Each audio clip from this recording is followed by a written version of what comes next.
a tècnic de producció integrada de l'empresa Covides. Ens trobem al terme municipal de Subirats, a Can Batista, on tenim una de les nostres estacions meteorològiques, la qual recollim tota una sèrie de variables que ens ajuden a l'hora de la presa de decisions quant als tractaments fitosanitaris.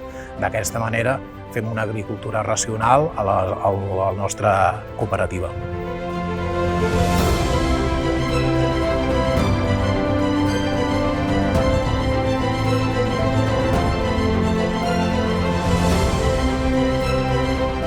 Jo assessoro en producció integrada per fomentar l'ús de les noves tecnologies en pro de la sostenibilitat.